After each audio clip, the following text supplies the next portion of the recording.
Muy buenos días, Dios los bendiga. Bueno, espero que se hayan reflexionado acerca de qué es lo que te está diciendo Dios, dónde podemos escuchar la voz de Dios que nos guiará en este desierto. Recuerden que cada día escuchamos cuatro voces: la voz de Dios, la voz del diablo, nuestra voz y la voz de los demás. Y cada uno de nosotros decidimos qué voz escuchar. Y con todo tipo de voces que abundan en el mundo, a menudo, muchas veces, somos más cautivados por esas voces que por la voz de Dios. Aun cuando Él nos está diciendo, escúchame, óyeme, para llamar nuestra atención. Y es probable que no lo oigamos porque no estamos sintonizados con Él o porque nos hemos rodeado de tantas cosas, de tantas actividades. Escuchamos tanto ruido alrededor, ruido de problemas, de aflicciones, de tribulaciones, y eso hace inaudible su voz. Por eso eliminemos todas esas cosas de nuestras vidas para que podamos escuchar la voz. Su voz que es apacible, tierna y poderosa también. Dios nos da el primer paso con el fin de darle dirección a su vida. En las escrituras que vimos ayer en Éxodo 23, 20 al 23, Él nos promete que va a enviar su ángel delante de nosotros, que no dejará que vacilemos, que nos perdamos, más bien enviará a su ángel para guiarnos. El Señor además, Él mismo asume la responsabilidad de protegernos en el camino. Envía a su ángel delante de nosotros para que sepamos qué camino tomar en medio de las muchas desviaciones de la vida. Incluso las aparentes oportunidades pueden convertirse en distracciones si no son la voluntad de Dios. Por lo tanto, ese ángel es para mantenernos en la forma en que Él quiere que andemos.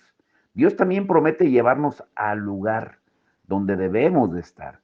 Esto es muy importante. Dios comienza nuestra marcha y el ángel conoce el camino. Solo Él puede llevarnos al lugar elegido por Dios. La sabiduría de Dios nos abre oportunidades divinas. Y puede que no reconozcamos eso en el momento, pero una voz interior nos va a hablar con confianza. Este es el camino, síguelo, como dice Isaías 30, 21. Éxodo 23, 20 concluye, al lugar que te he preparado. Dios ya ha preparado el lugar donde quiere que vayamos. Eso debemos de entenderlo. Por eso necesitamos serenarnos, calmarnos, como dice el Salmo 46:10, estar quietos y conocer que yo soy Dios, alejarnos del ruido del mundo y escuchar la voz de Dios, porque Él tiene todo listo. Nos ha preparado un lugar de servicio y ministerio, por lo que Él abrirá las puertas necesarias, a pesar de los obstáculos y la confusión que podamos experimentar durante el viaje. Necesitamos calmar nuestro corazón para escuchar la dirección de Dios. Y esto debe convertirse en una disciplina diaria para todos nosotros. Es muy fácil y conveniente confiar en nuestras inclinaciones humanas porque queremos hacer con métodos terrenales, queremos una comprensión humana. Nos hemos vuelto adictos hoy en día a los dispositivos, a la tecnología, a lo rápido. Sin embargo, aquellos que se niegan a confiar en estas inclinaciones y recursos humanos son los que tienen los oídos abiertos para escuchar la voz del Señor. Por eso debemos tener el deseo de entrar en el lugar preparado por Dios. Ahí es donde debemos de ir. Todos los que hemos nacido de nuevo y amamos al Señor Jesucristo, debemos anhelar ir a ese lugar que Dios ha preparado para nosotros, lo que Él ha establecido para nosotros. Por eso Romanos 8:28 dice, todo obra para bien para los que aman a Dios. Por eso puede parecer ambiguo, pero debemos confiar en que Dios sabe lo que está haciendo y nos guiará a través de nuestro Jordán. Y aquellos que están dispuestos a seguir el camino de Dios, pues vamos a querer escuchar la voz de Dios. La voz del hombre va por un camino, pero el camino de Dios siempre es el mejor. Cuando nos rindamos a Dios, cuando aceptemos solamente el camino que Dios nos revele a través de su voz, llegaremos al lugar que Él quiere para nosotros. Tener fe para seguir la instrucción de Dios no es fácil, porque es posible que nos encontremos con muchas dificultades, conflictos que no esperábamos. Habrá ocasiones en que vamos a querer escapar, pero los que ponemos nuestra fe y confianza en Jesucristo debemos darnos cuenta de que no importa qué terribles sean nuestras circunstancias o los problemas, ni la forma en que el enemigo pueda atacarnos, debemos tener fe en el Dios que nos guía. Ese ángel puesto ante nosotros es el que Dios designó.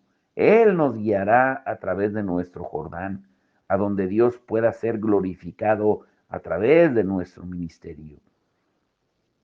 Medita en las personas que van a venir a Cristo cuando salgas de ese desierto. Piensa en aquellos que van a responder al llamado de Dios y que entrarán al reino de Dios al elegirlo a Él por medio de el mensaje que tú darás, de tu testimonio, de tu caminar por el desierto. Y es posible que veas desafíos hoy, pero ningún desafío es más grande que Dios. Ninguna prueba puede sorprender a Dios en lo más mínimo. Cuando comenzamos nuestro peregrinaje con Dios, Él ya conoce el principio y el fin y todo lo que está en medio. La forma en que nos prepara está en completa armonía con su conocimiento de todo lo que nos va a suceder. Nada puede pasarte a ti ni a mí, sino solamente lo que Dios haya preparado para nosotros. Y eso lo vamos a poder manejar. Él dice que juntamente con la prueba nos dará la salida.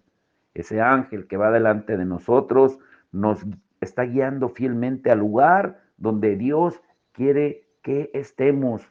Por eso debes grabarte una cosa. Nuestra victoria viene en el desierto. Nuestras tristezas pueden ser muchas, pero grábate esto, nuestras tristezas, como nosotros mismos, nuestra parte física, son mortales. No hay tristezas inmortales para almas inmortales. Llegan, pero bendito sea Dios, también se van, como los pájaros en el aire, y volarán por encima de nuestras cabezas, pero no pueden hacer nido en nuestras almas. Tal vez estamos sufriendo hoy, pero nos regocijaremos mañana. Proverbios 29:18 dice, cuando la gente no acepta la dirección divina, se desenfrena, pero el que obedece la ley es alegre. El desierto es un lugar que visitamos, pero no es nuestro destino final. Si se maneja correctamente, vamos a experimentar victoria en el desierto e iremos más allá de las fronteras. Ahora, escuchen esto. Para mi esposa y para mí, podemos decir con seguridad que hemos visto mucho fruto, y no exagero al decir mucho, mucho fruto en nuestras vidas, porque esperamos el tiempo de Dios en lugar de lanzarnos nosotros mismos cuando yo creía que ya estaba preparado. Y es el mismo anhelo que tenemos con cada uno de ustedes para ver los resultados en su llamado. Por eso, como un hombre, ya voy para 55 años, que amo a Dios y amo al pueblo de Dios, yo en estos estudios he tratado de ser lo crudo, lo sincero y abierto que he podido, pero queremos que tengan éxito en su destino. Por lo tanto, tenemos que seguir caminando juntos. Ahora, ¿cuál es el destino y el propósito correctos? Sería un desastre si no sabemos nuestro enfoque, si no estamos en el propósito de Dios, si no enfrentamos y resistimos todo aquello que viene y que intenta evitar que sigamos. Debemos tener delante de nosotros la visión correcta si queremos terminar en el destino correcto. Y sería terrible correr una carrera y cruzar la línea de meta equivocada. Los fariseos en el tiempo de Jesús eran muy celosos y muy diligentes, pero su propósito era egoísta, porque no tenían la visión adecuada y por lo tanto fallaron en el blanco. Ahora escucha esta pregunta. ¿Cuál es el destino y el propósito de Dios para nosotros como su pueblo?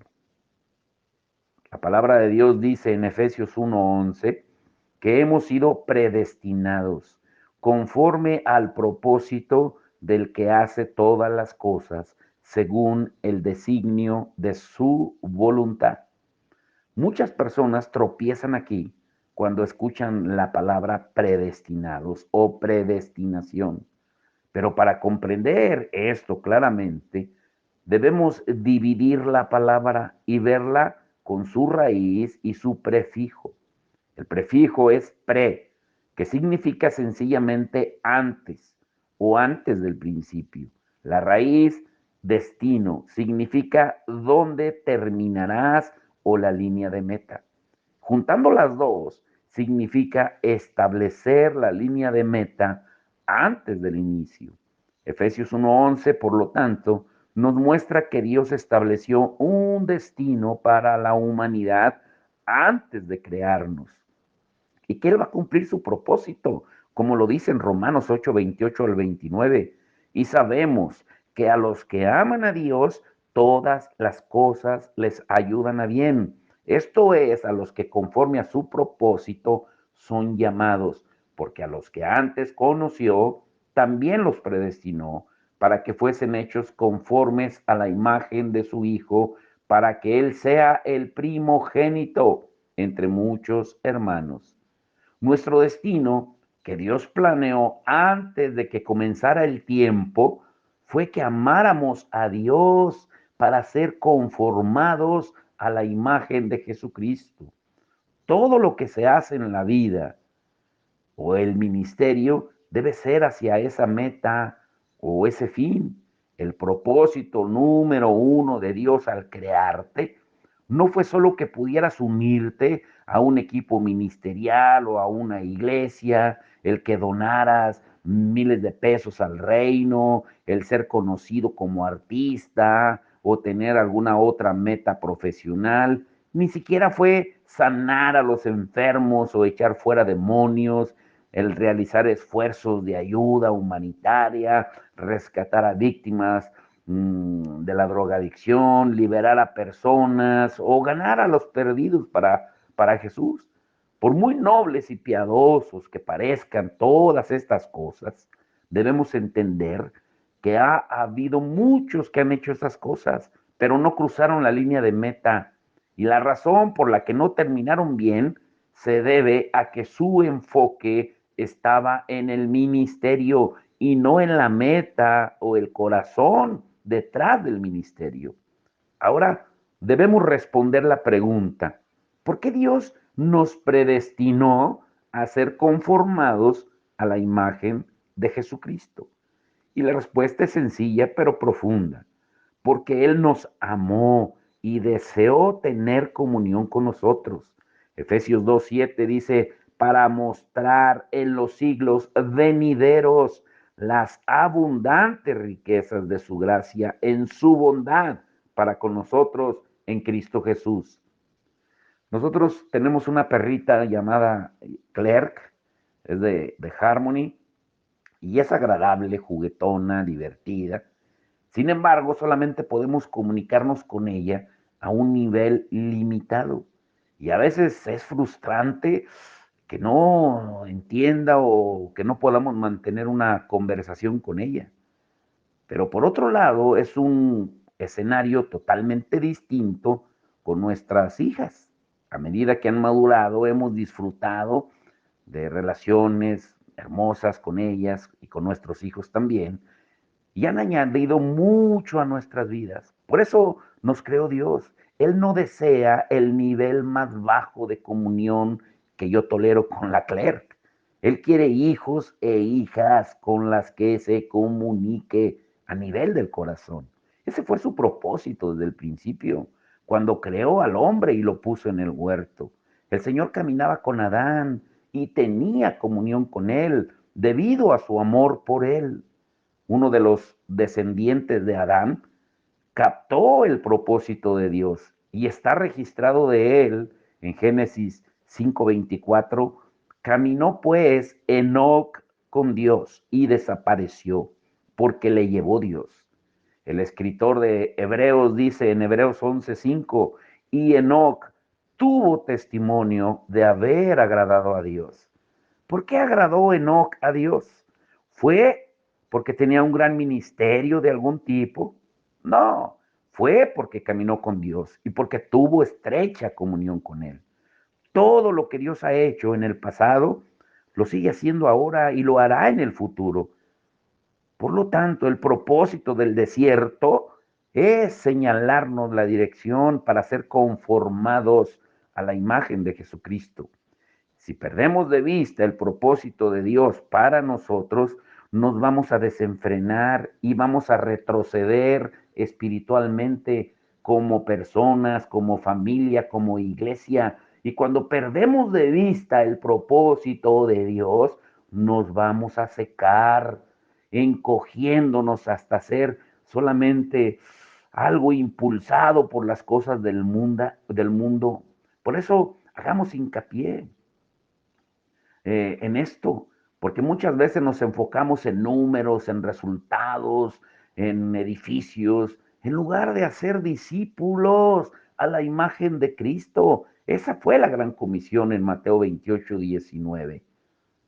Ahora volvamos a leer Proverbios 29:18. Dice, sin profecía el pueblo se desenfrena. El freno del que Dios habla evita que nos conformemos con el llamado de bajo nivel, que es cualquier cosa que no representa ser conformados a su imagen y semejanza. Es el freno lo que evita que estemos satisfechos, hasta ser conformados a su imagen y contemplarlo a Él cara a cara y ver revelada su gloria. Es el freno el que evita que aceptemos cualquier cosa que no sea su perfecta voluntad. Y ese freno evitará que estemos tranquilos y que hagamos cosas a la manera que las hace el mundo, que las hagamos a la manera de la carne. Al hablar de visión, Jesús dijo en Mateo 6:22 al 23, la lámpara del cuerpo es el ojo. Así que si tu ojo es bueno, todo tu cuerpo estará lleno de luz. Pero si tu ojo es maligno, todo tu cuerpo estará en tinieblas. No está hablando aquí de nuestro ojo físico, sino del ojo del corazón o la manera en que percibimos las cosas. La manera en que percibes las cosas en tu corazón es lo que vas a llegar a ser. Dice Proverbios 23:7, porque cuál es su pensamiento en su corazón, así es él, tal es él. La manera en que ves las circunstancias en las que te encuentras va a determinar cómo vas a salir de ellas. Volviendo a la historia de los 12 espías que fueron a reunir información de la tierra prometida, dice la palabra que vieron todos las mismas cosas, las mismas ciudades fortificadas, los mismos gigantes, los mismos ejércitos de las naciones cananeas. Sin embargo, solamente dos de ellos, Josué y Caleb, lo vieron de un modo totalmente distinto al de los otros 10. Los dos lo percibieron de la manera en que lo veía Dios, y los 10 percibieron la tierra prometida con los ojos de la experiencia natural o sus propias capacidades y fortalezas. Y debido a que su ojo era malo, el resto de su conducta, como dijo Jesús, todo su cuerpo también era malo. Ellos hablaron con su boca y respondieron con sus actos de una manera contraria a la voluntad de Dios. Y él dijo que su reporte era malo en Números 14:28 al 30. Ahora bien, díganle lo siguiente, está hablando Dios, tan cierto como que yo vivo, declara el Señor, haré con ustedes precisamente lo que les oí decir. Todos caerán muertos en este desierto, ya que se quejaron en contra de mí. Cada uno de los registrados que tiene 20 años o más morirá. No entrarán a ocupar la tierra que yo juré darles, excepto Caleb, hijo de Jefone, y Josué, hijo de Nun. ¿Qué causó que los 10 espías dieran un reporte que hizo que nunca vieran lo que Dios les había prometido? Fue cómo percibieron lo que estaba delante de ellos. No era una visión profética, sino una visión natural. Lo que vieron fue lo que reportaron. Para poder salir victoriosamente del desierto, debemos ver las cosas como Dios las ve. Los hijos de Israel ya se habían estado quejando por más de un año antes de que Dios enviara a los espías a la tierra prometida. Su perspectiva ya era mala y el freno había sido descartado. Por lo tanto, cuando Dios les permitió ver la tierra que fluía leche y miel, ellos rechazaron las cosas buenas que vieron y en cambio se enfocaron en los gigantes que había en la tierra. Quienes ven solamente el desierto y las dificultades relacionadas con él, pues van a morir en su desierto. Quienes mantienen sus ojos fijos en aquel que promete y en la visión que él ha puesto delante de ellos, saldrán del desierto como guerreros santificados, preparados para tomar y vivir en la tierra prometida puesta delante de ellos para la gloria de Dios. Segunda de Corintios 4, 16 al 18 dice, por tanto, no desmayamos, no nos desenfrenamos, porque esta leve tribulación momentánea produce en nosotros un cada vez más excelente y eterno peso de gloria, no mirando nosotros las cosas que se ven, sino las que no se ven, o sea, percibiendo las cosas como Dios lo hace, pues las cosas que se ven son temporales, pero las que no se ven son eternas. La longitud de tiempo y los sufrimientos experimentados en el desierto, comparado con lo que ganaremos, pues es un reto leve y momentáneo, pero claro que cuando estamos en medio del desierto, vemos la experiencia como un trato difícil, a menos que tengamos la visión de lo que llega después de salir del desierto. Cuando estamos en tiempos secos, por ejemplo, en mi caso, cuando yo he estado en tiempos secos, en mis desiertos, claro que no parecía en un momento y a veces pensaba, bueno, esto va a terminar alguna vez va a llegar a pasar lo que Dios prometió. Y es entonces cuando rápidamente tenemos que derribar esos pensamientos y alentarnos en el Señor, derribando, como dice segunda de Corintios 10, del 3 al 5, todo argumento que se levanta en contra del conocimiento del Señor y recordar las palabras que se han dado y pelear la buena batalla, como dice Pablo en primera de Timoteo 1:18. ¿Mm? Recordar la palabra de Dios y grábense esto, escuchen esto, es el título del devocional de hoy. El alma es el campo de batalla en el desierto. Lo diré de nuevo, el alma es el campo de batalla en el desierto.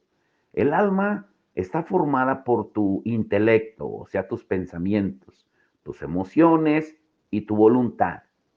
La voluntad es esa parte de tu alma que decide si escoge seguir el camino de Dios o el camino de la carne.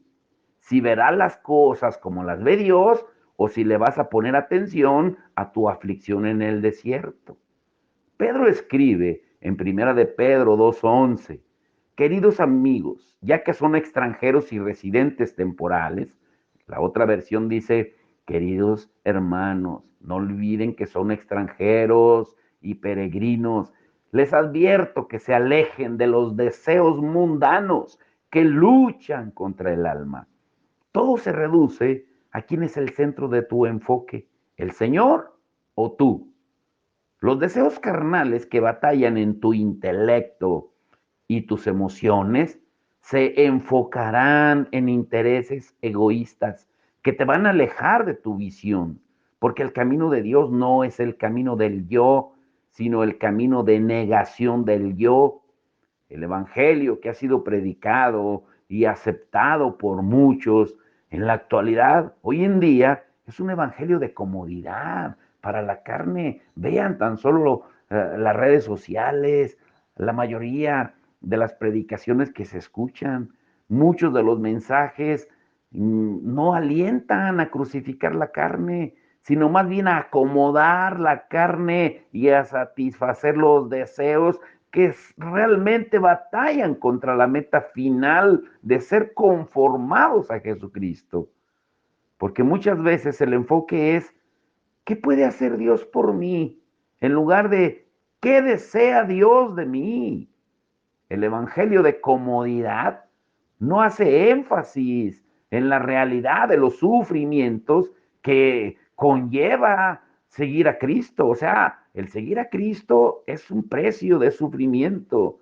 Pablo dice, el que quiera vivir piadosamente sufrirá persecución y ha causado que muchos se conformen con un estilo de vida complaciente porque no escuchan el verdadero evangelio.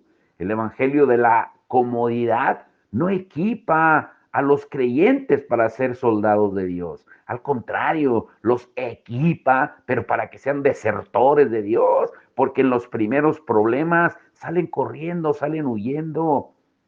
El apóstol Pablo toca este tema al escribir a Timoteo y le dice en segunda de Timoteo 2, del 3 al 4, soporta el sufrimiento junto conmigo como un buen soldado de Cristo Jesús. Ningún soldado se enreda en los asuntos de la vida civil, porque de ser así, no podría agradar al oficial que lo reclutó. Ahora, debido a este evangelio de comodidad que se predica hoy, si experimentamos resistencia o dificultad, pues vamos a buscar una ruta de escape en lugar de enfrentar la dificultad y seguir adelante. La visión que nace por medio de la enseñanza del Evangelio de la comodidad no es la visión celestial, profética, sino más bien una visión egoísta. Pablo también escribe en Hechos 26, 19 al 21. Por lo tanto, rey Agripa, obedecí esa visión del cielo. Primero les prediqué a los de Damasco, luego en Jerusalén y por toda Judea y también a los gentiles, que todos tienen que arrepentirse de sus pecados y volver a Dios y demostrar que han cambiado por medio de las cosas buenas que hacen. Unos judíos me arrestaron en el templo por predicar esto y trataron de matarme. Hay muchas visiones en el mundo, pero solo una visión del cielo, que es la de la voluntad del Padre. Pablo dice, unos judíos me arrestaron en el templo por predicar esto y trataron de matarme. Él iba siguiendo la visión celestial y experimentando una gran resistencia. Si él hubiera creído el evangelio de la comodidad, como muchos han predicado y creído hoy en día, nunca habría visto cumplirse la visión, ni siquiera habría llegado hasta el rey Agripa, porque mucho antes habría buscado el camino de escape de toda la resistencia que estaba experimentando. Otro ejemplo de esto es Jeremías, otro hombre de la Biblia que seguía la visión celestial y como resultado de su obediencia experimentó mucha persecución verbal, mental y física. Un día se cansó de todo aquello y comenzó a quejarse y dijo en Jeremías 12:1, ¿por qué es prosperado el camino de los malos y tienen bien todos los que se portan mal? Y Dios no le respondió así, diciéndole, ay, tiene razón, Jeremías, pobrecito, con conmiseración con él. No, miren lo que le dice en Jeremías 12:5. Si corriste con los de a pie y te cansaron, ¿Cómo vas a contender con los caballos? En otras palabras, Jeremías, si estás cansado de los soldados de a pie del diablo, ¿qué vas a hacer cuando te enfrentes a la caballería del infierno? Uy, está fuerte esto. Ahora, escuchen muy bien. Yo estoy a punto de llegar a los 55 años el mes que viene, 19 de mayo, y he meditado, bueno, cómo han sido estos años. Pero al mirar atrás, yo entiendo que mis tiempos de desierto fueron los mejores tiempos de crecimiento en mi vida. Aunque en ese momento sintiera que estaba retrocediendo y no avanzando, ¿m? Pero la palabra me alentó, como decía Job, en Job 23:10, yo no lo veré, mas él conoce mi camino, me probará y saldré como oro. Y sin duda yo consideraría que el 90% de lo que he compartido en todos estos estudios lo aprendí no en tiempos de abundancia, sino en los tiempos de sequedad pasados en el desierto. ¿Mm? Por eso quiero decirte lo que creo que Dios me dijo que te diga. Pon mucha atención en el tiempo de Dios, porque Él va a hacer algo en tu vida que es profundo y va a impactar la vida de muchas personas. Si tú le permites cumplir su propósito para tu temporada de desierto, muchas personas van a ser influenciadas por ti y te vas a regocijar durante toda la eternidad cuando veas el fruto de tu obediencia. Vas a salir como el oro probado, fuerte y duradero. Debemos recordar que no hay grandes victorias sin grandes batallas. Y a Jeremías, al igual que Pablo, al igual que a todos, se le puso difícil. Jeremías, por ejemplo, pasó de recibir abuso verbal a ser metido en la cárcel y más adelante lo metieron en una letrina y lo dejaron ahí para que muriera.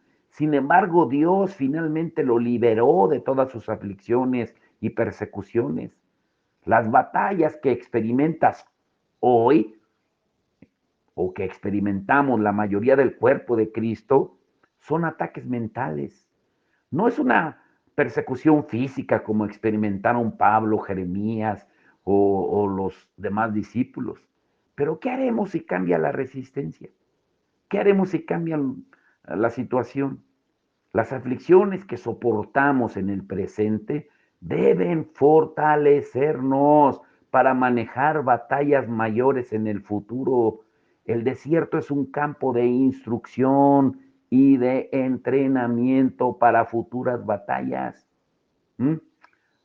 Así como mandan a los soldados a instruirse para prepararlos para la guerra, así también Dios envía a sus soldados alistados para los que son llamados a hacer, edificar su reino. Los mayores obstáculos que los soldados tienen que vencer en la instrucción, en su entrenamiento, son sus temores, debilidades y desalientos. De manera similar, las mayores batallas que experimentamos en el desierto se producen en la esfera del alma. Una de las mayores batallas que enfrentamos es el desaliento. Un día, mientras yo estaba en oración, mm, el Señor oí así en mi mente que me preguntaba qué era lo contrario de la valentía. Y mi respuesta fue, pues el temor, el miedo. Pero él me dijo así muy suavemente, no, es el desaliento. Yo nunca había visto el desaliento bajo esa luz. Y eso me mostró de inmediato el porqué.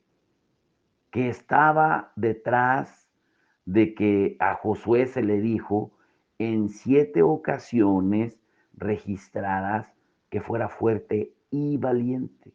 En Números 13:20, en Deuteronomio 31:6 y 7, 31:23, Josué 1:6 al 7 y Josué 9 y 18.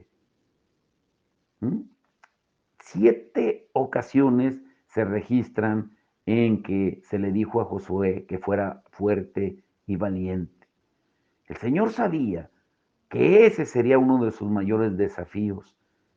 El desaliento se produce en desiertos o en batallas al enfocarnos en nosotros mismos en lugar de hacerlo en Dios y en nuestra misión.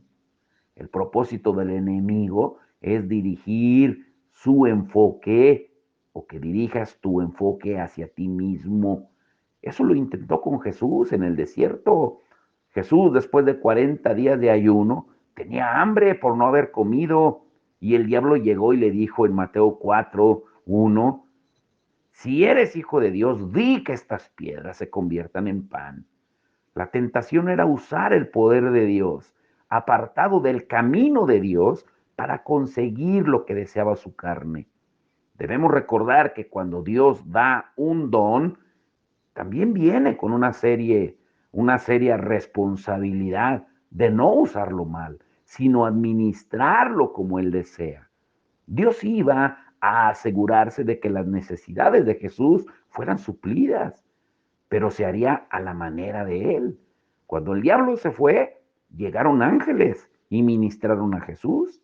Ahora veamos de nuevo lo que Jesús dice con respecto a su ministerio.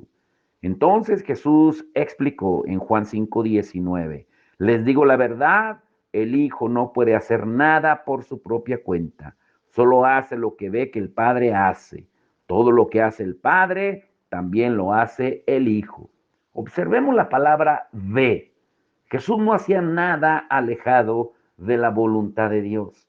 Cuando estamos en tiempos secos, una de nuestras tentaciones será querer hacer las cosas a nuestra manera en lugar de esperar la manera de Dios.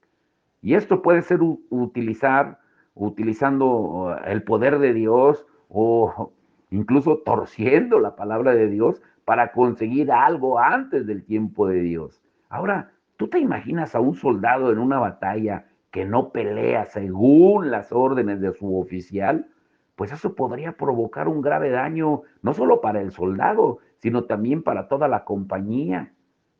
En la instrucción y en todo su entrenamiento, los soldados aprenden a obedecer órdenes para que no se arriesguen neciamente a sufrir daño ni ellos mismos, ni tampoco el escuadrón o la unidad o el equipo que los acompañe durante la batalla. Por eso es importante que no olvidemos lo que la palabra dice. Habrá veces en las que pensemos, híjole, tengo que tener una respuesta ahora o tengo que moverme ahora, si no lo hago, se va a desbaratar todo. Pero escucha muy bien, si Dios no parece estar diciéndote nada, eso no significa que no te esté hablando. Lo diré de nuevo. Si Dios no parece estar diciéndote nada, eso no significa que no te esté hablando. Lo que quiero decir es que Dios está tan involucrado con nosotros en tantos aspectos, ¿m? Que el mensaje que Él está comunicando cuando sucede esto es, no necesitas hacer nada ahora. En esas situaciones debemos esperar en el Señor y no forzar las cosas. Salmo 27:14 dice, espera con paciencia al Señor, sé valiente y esforzado. Sí, espera al Señor con paciencia. Si nos enfocamos en nuestras necesidades y no en Él, llegará el desaliento y la pesadez. No podemos distraernos y enfocarnos en nuestra leve aflicción. En cambio, debemos fijar nuestros ojos en el excelente y eterno peso de gloria que se está produciendo para nosotros en medio de la aflicción, como dice 2 Corintios 4:17. Es el gozo puesto delante de nosotros el que debe captar nuestra visión. Por eso debes de alentarte, debes estar preparado para eso. Ahora, híjole, escuchen esto. ¿Cuál es el maná para este día jueves 31 que termina el mes? que es el día 30 de nuestro recorrido en el desierto. Lean Colosenses 2, 13 al 15. Sal del ciclo de muerte. Tú estás vivo en Cristo. Tú estás muerto al pecado. Cristo tomó tu pecado y lo clavó en la cruz. Tú puedes fluir con esperanza porque Él murió para que tú puedas vivir. La vida es liberada cuando morimos a nuestra antigua naturaleza. Mientras tú sales de tu desierto, apártate de todo lo que intenta alejarte de tu futuro. Abandona el orgullo, la arrogancia, el temor, la duda, la incredulidad, la religiosidad, etcétera, etcétera. Y pídele a Dios que te revele un ciclo nuevo. Arrepiéntete y avanza. No te detengas. Vamos a orar. Vamos a orar y a pedirle al Señor que nos demos cuenta que la mente es el campo de batalla en el desierto, pero Él nos da la instrucción y el equipo necesario, el armamento que necesitamos para vencer en esa batalla. Padre, en el nombre de Jesús, te damos gracias. Gracias por tu amor, tu misericordia, porque tú eres bueno, Señor. Gracias porque nos equipas en el desierto, porque aunque parezca, Señor, y venga el desaliento, Señor, y que parece que no hay salida, tú siempre estás ahí. Ayúdanos, Señor, a ver esa luz de esperanza al final del túnel.